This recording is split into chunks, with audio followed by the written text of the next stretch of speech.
Kariuki is my name. This is my beautiful wife, Shiru. Kariuki. We've been married for 6 years. 6 years and about 8 months. Going to 7 years. Yes. Yeah, so tell us about yourself. So Shiru, married to this handsome man here, Kariuki. So yeah, we've been married for almost 7 years now. We have 2 boys.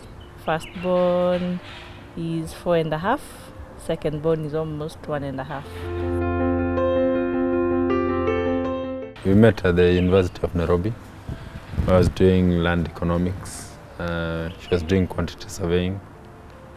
We met in 2006 when she was in first year. Because I'd been in the university longer, I'd started doing small businesses. So I would buy books from second years and sell to first years. So I saw this beautiful girl and she had money. So I sold her a book, drawing instruments, things like those. And in the process, I got her number. Well, they were so expensive. I remember there's a certain, what is it called, an adjustable set square. He sold it to me at 1,200. At the bookshops, it was going for 800 bob. But she didn't mind. Yeah, I think it was about the person who is selling, not about the. Do you even know how to use it? No, and yes, that's what pains me most. I didn't get to know how to use it. I think she liked the seller. So we had been friends, very good friends from first year. Nothing, we didn't date or anything. Actually, at that time, I was dating someone else. He was busy with. No, I was not girls. dating. I was not dating. I didn't say you were dating. I said you were busy with other girls. Big difference. And I would help him get contacts. And I'm like, hey, ile dem kuna vile. I'm just jali nitakusort number. And I would. I remember doing that for one girl. So for the 3 years, we were just friends. Would hang out together, take walks around campus. And people thought we were actually dating. In third year, we went for a school trip to Mombasa for a whole week. This guy was by my side the whole time. It was a free holiday. So I decided to maximize it. Yeah, so I think we really got to talk much. I mean, we had been talking almost on a daily basis, taking walks and but I think that 1 week away is when now we discovered, this might actually be what we want. So after we came back. We came back on a Saturday. I remember on the following day on Sunday morning, I woke up, knelt beside my bed, and I told God, I would want Shiru to be my girlfriend and later my wife. Oh. That evening, I asked her that we can go for a walk. We went, I saw the stars were looking, they were set, the moon was in its place. I knew this was the moment to ask. So I asked her, will you be my girlfriend and later my wife? And she, now we go back to where you answered a question with a question. Yes. So I asked him, what have you been waiting for all this time? So I'm yet to get an answer to that question because to the question that I asked, because the right thing to do is to answer question with an answer. But I became your wife. Yes. That's the most important thing. Okay. Yes. So I think with that one is sorted. I always wanted a tall girl, and she's tall. But you had wanted a light-skinned girl. You wanted a yellow. Yes. A light skin. Rangi other. I am clearly not. Yes.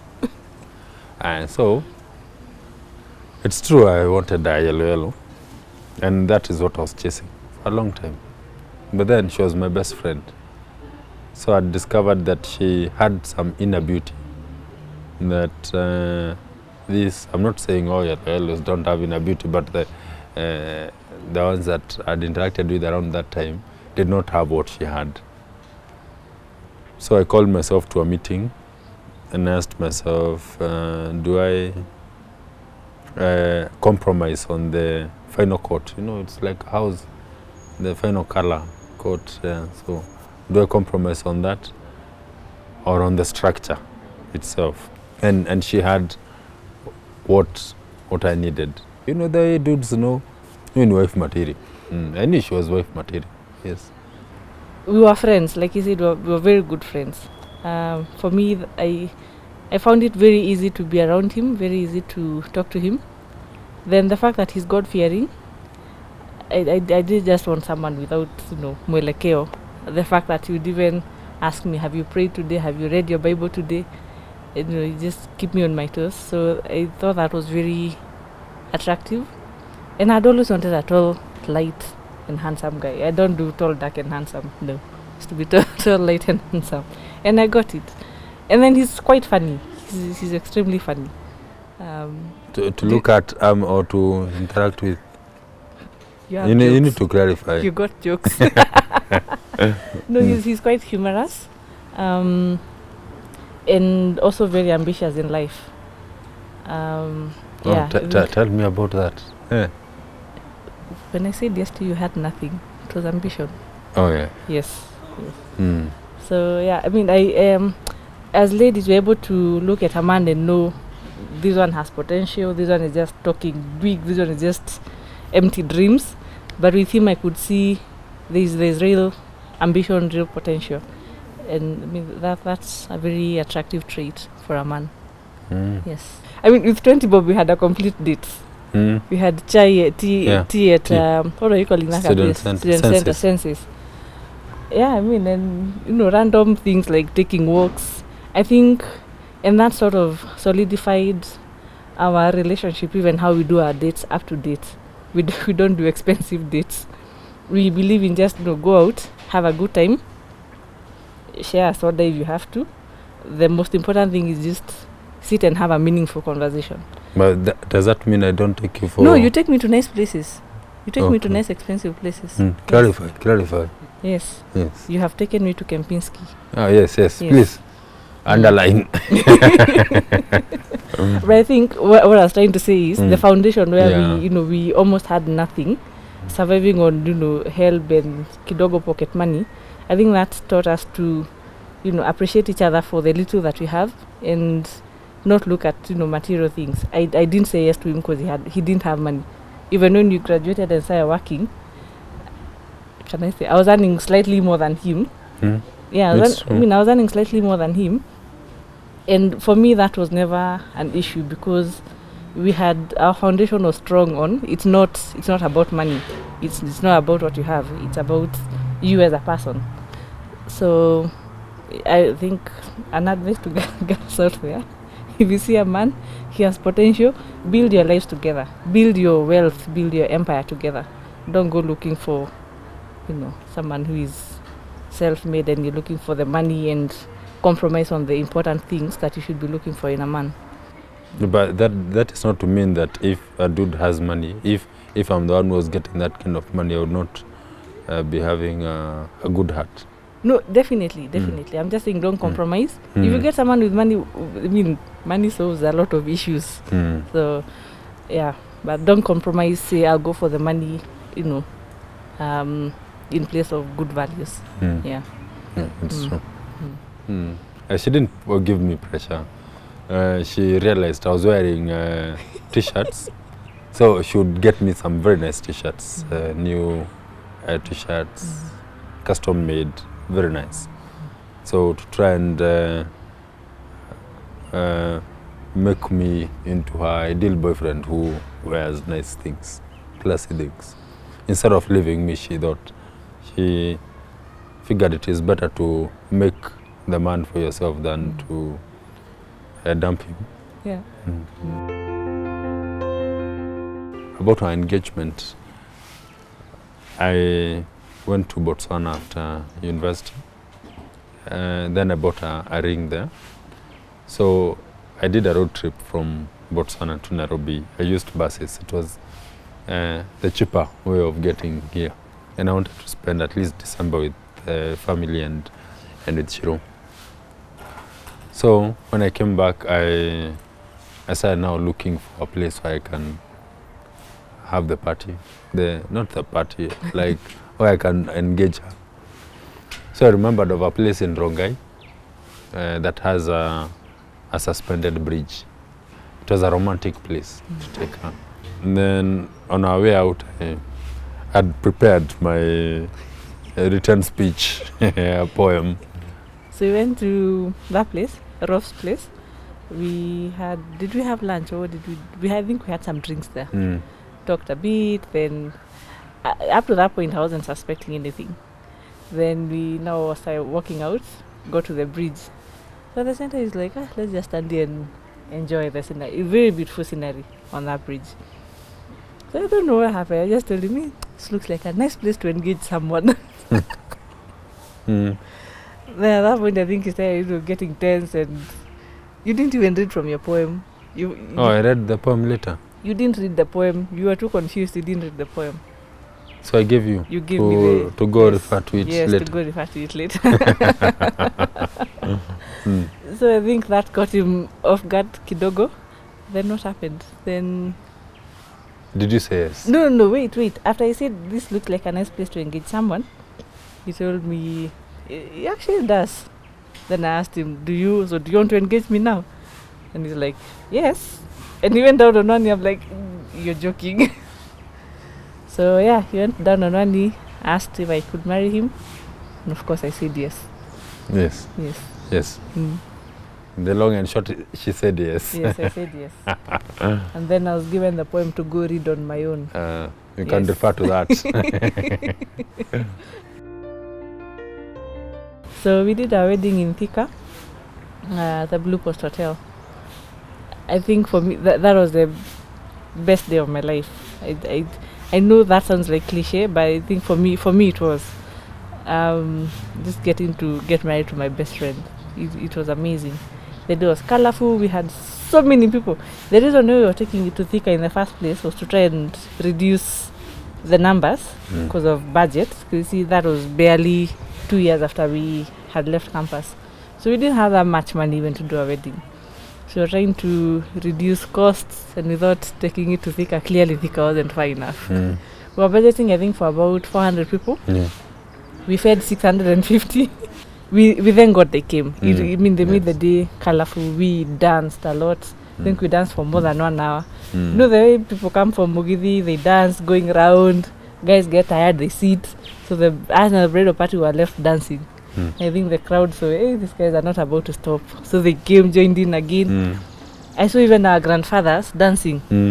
And you know, they don't dance. They are cool, calm and collected, serious men of the society. And they came out and they danced. So it was a very jovial day. We had good service providers who delivered beyond our expectation. Yeah, I think it was just a day made in heaven, if I could say so. Yeah. So on the budget part, we thank God. We told our friends and our family we didn't have a lot of money. So we said, we did a committee, and then we got a group that said we're going to do the food, another one the sodas, water, like that. And our friends also now gave their money, they gave their time. So we did not get into debt to finance the wedding. On the other hand, the people did not eat everyone chicken and fish and ice cream for dessert. We didn't have those things. But our budget also was very modest. Yes, it was a modest. Actually, we were just talking 300,000. Now that was the much we spent on that day. So I think it was quite manageable. We didn't go, we didn't get horses that we could not afford. We didn't go to expensive grounds, and we tried as much as possible to do what was reasonably comfortable. We had our first fight at honeymoon. I think over that time we managed to sort it out. But the first month was interesting for me as a wife. Being used to, I had stayed alone for that period from campus to getting married. So getting home, I don't need to cook. I can eat bread and milk. At times, get 2 bananas and sleep. And I have to cook every single day. Breakfast, lunch, supper. That was before we went back to work now. But I think it was. I think for me, it was just a time of adjusting to knowing now I'm married. There are things I need to do. There's a way I need to, sort my house, sort my husband, sort my family. So we clashed a bit here and there, mostly because of expectations. Maybe there are things I expected he would do as a husband. There are things he expected I would be doing as a wife, and maybe I wasn't doing. So generally, actually, the first year was a bit tough for us. And I think by the end of our first year, we had learned how to choose our battles wisely. Because I think from then on, the fights, sort of reduced. She was used to. She was living alone. I was living alone. But she would watch movies from her couch when she was single. Wake up in the morning from the couch, get ready and go to work. Now, I didn't have a couch. I was staying in a very small space. So, I would watch movies from the bed, watch it until the movie starts watching me, and then I would sleep. But the important thing is that I was in the bed. So now we got married. She still wants to watch movies, and she would watch from the couch. And now I'm married. I want you in bed. I did not get married to be sleeping alone. I had slept alone for many, many years. So that was one of the things that we really could not agree. But fast forward, now we packed our TV away. We don't fight about the small things in life anymore. Yeah, but these are some of the small things that are not rubbing well with. No, for me, they're not even major things. Looking back, I think they were really stupid things. We are sort of a bit meticulous in how we do our things. He's a melancholy in some. I have some sort of OCD. There's a way, like I want things arranged. And our first day, he used to help me a lot do dishes in the kitchen. So he would come do dishes and then arrange the cups the way I do not arrange them. And then I would come and rearrange, and it would annoy me, and I'm like, this is how you arrange them. I even forget to say thank you for the done dishes. What else was I complaining about? Do you wish to, on national TV now, to apologize for such? I am sorry. Thank you. That was coerced. But and just simple things about, you've left your clothes on the floor, you've not that, tiny things. At times I even forget. They are that insignificant. But I think it's all about someone coming into your space and disrupting how you do your things. Yeah, that for me was a bit. And even hangers. Yes. I mean, the most important thing is to hang things, but they have to all face the same direction. That works me up to date, but it's just that I don't talk about it. Hangers have to face a certain direction. A hanger is for hanging clothes. How do you hang clothes like this? And even tissue. Yes. Do you hang it like this? Or like this? Yes. The most important thing is for you to be able to use. It is not. No. I still insist tissue has to be put. No, what? Though the things are changed. I stopped fighting about, what he hasn't done my way, and now started doing, my way. Like if I go to the toilet and the tissue is not the way I like it, I will change. And it is so annoying. I do it even in other people's homes. Yes. But yeah, I think at the end of the day, we learned what to fight about and what not to fight about. There are some things that are non-issues, right? Yeah, we've learned to choose our battles.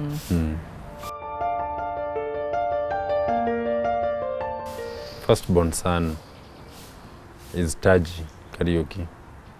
He's born on February 6th, 2014. Then last year, 2017. Toria. Toria means victor in Kikuyu, Toria. Toria Kariuki. We thank God they have been in very good health, and they are growing well. Taji is now in school. I love sleeping, so the sleepless nights at night, those ones dealt me a good one. I don't think I'll ever, get used to that, waking up several times a night. Yeah, especially with the first 6 months of exclusive breastfeeding. The child is exclusively dependent on me for, feeding, for comfort, for, all that. And having to wake up all those many times at night, I think for me, that was quite challenging. I think God has been very gracious. Our children have been in very good health.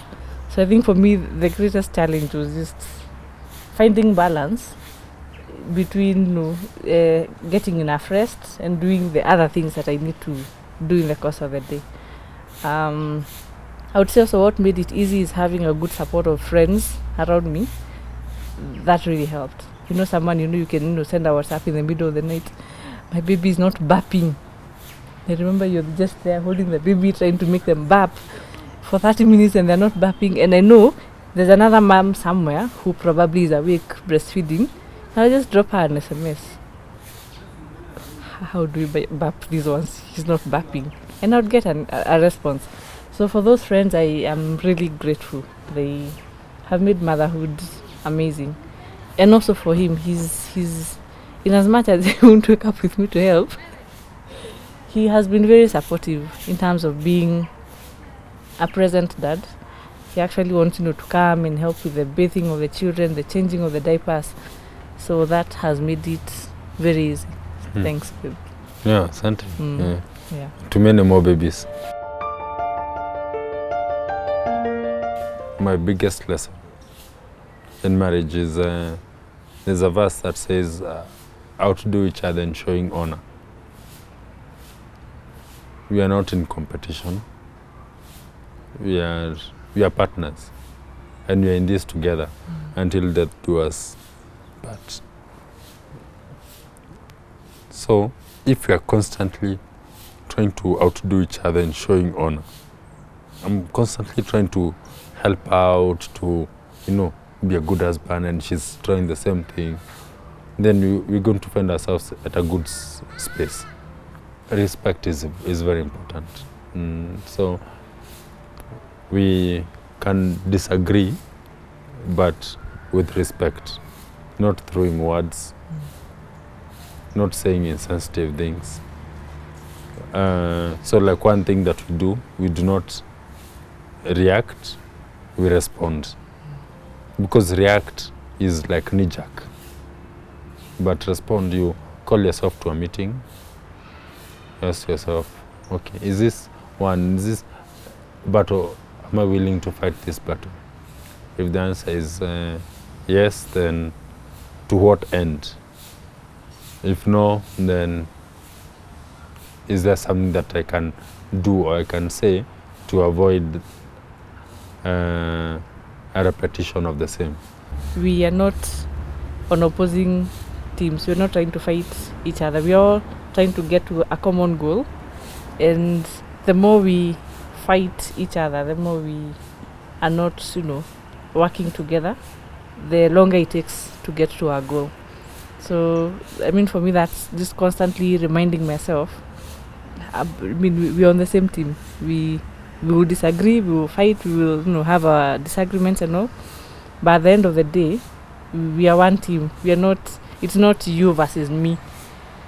And there's nothing like, we have fought, we're having an argument, and you won and I lost. It's we either win together or we lose together.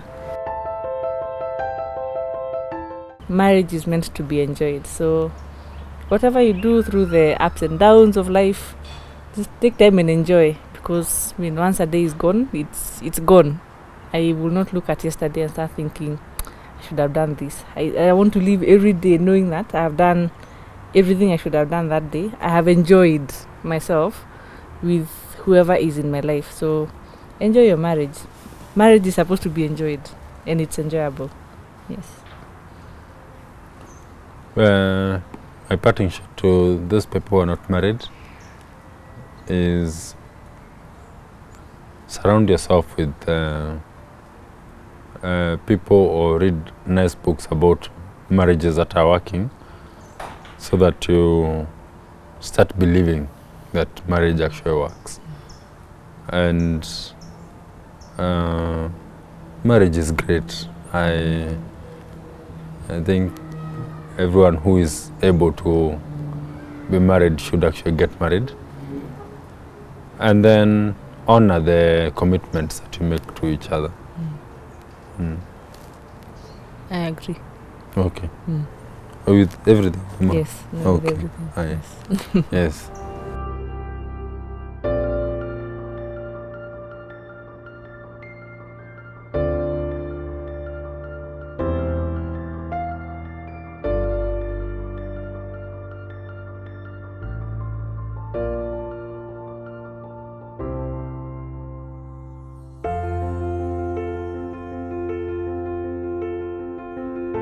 It is Taji and Toria's favorite song. Ulikuwa unaimba tu saa hii.